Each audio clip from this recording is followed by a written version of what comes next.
Good evening. How are you? Um, just spent my afternoon um, spending time with my son. We watched some movies and had a good meal. He had the day off of school. In Canada here, there was something called a National Day of Reconciliation and I can't remember the other word, atonement or something for the Aboriginal schools. It's basically this new day that I'm not 100% sure, but from the energetic side, it's like bringing up old wounds.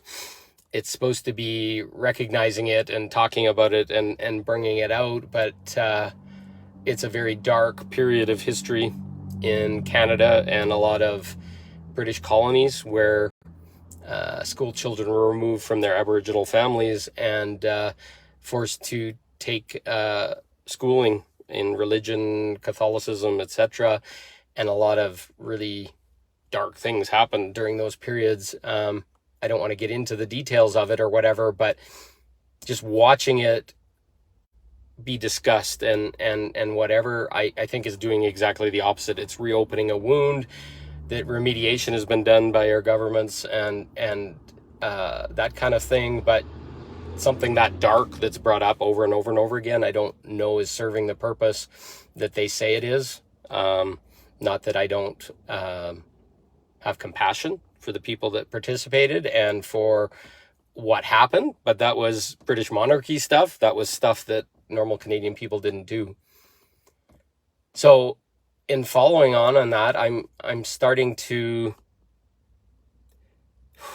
as I awaken more and more and I start to see underneath the veil and I start to see the truth and other things, I'm really questioning how we fix what is, and more often I'm allowing what is passing through me to create something new, creating a new reality where its baseline is innocence and purity and transparency and building of communities and getting people aligned and working together to create and build and to support each other and to heal through and to make change with. I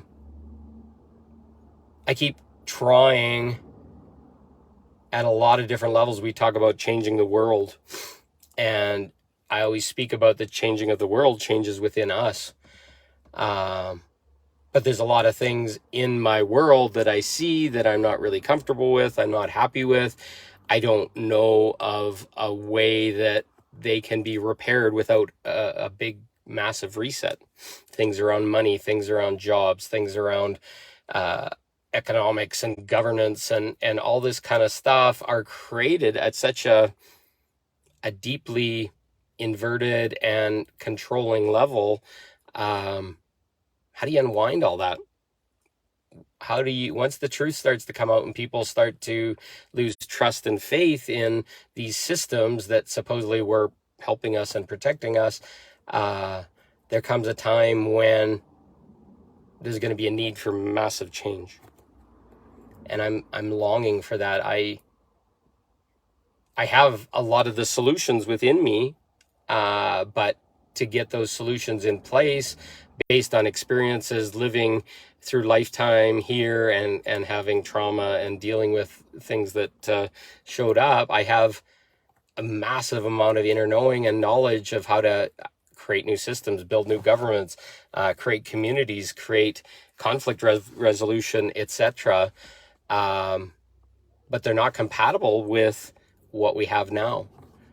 They're quite different and they require a shakeup. They require people that are malleable and ready for new and for change and doing things in a more loving, collaborative way, in transparency, with vulnerability, not all this fear and shame and guilt and other things. So I'm really anchoring a new reality in and leaving this reality to people that continue to want to do the work at this level with this density. There'll be a place for that.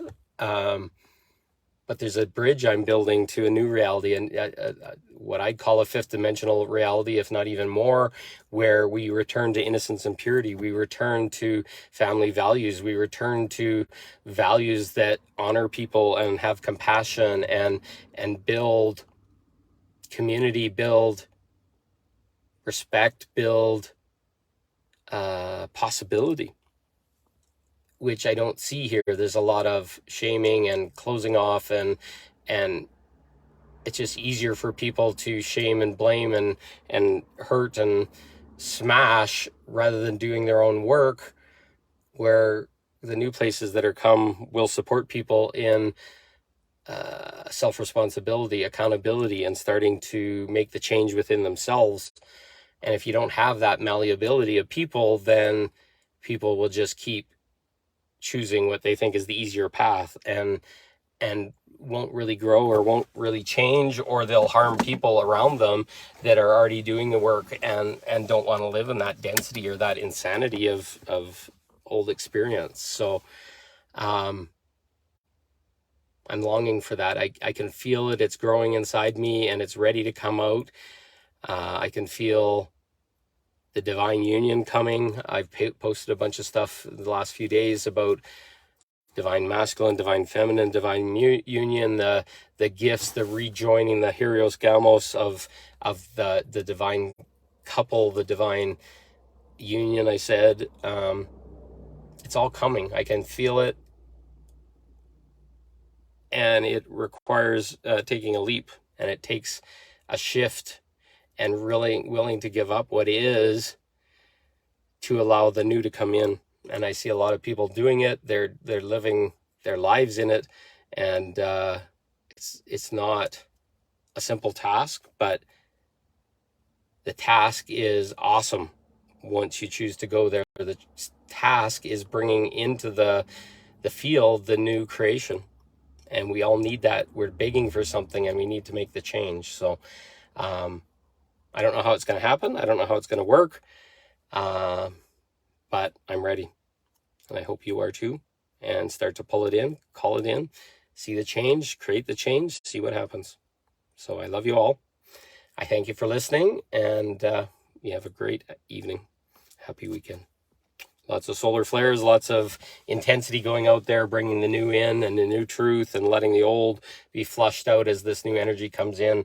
Don't fight it, or you'll get sick, or you'll feel awful. Just roll with it and get a lot of rest.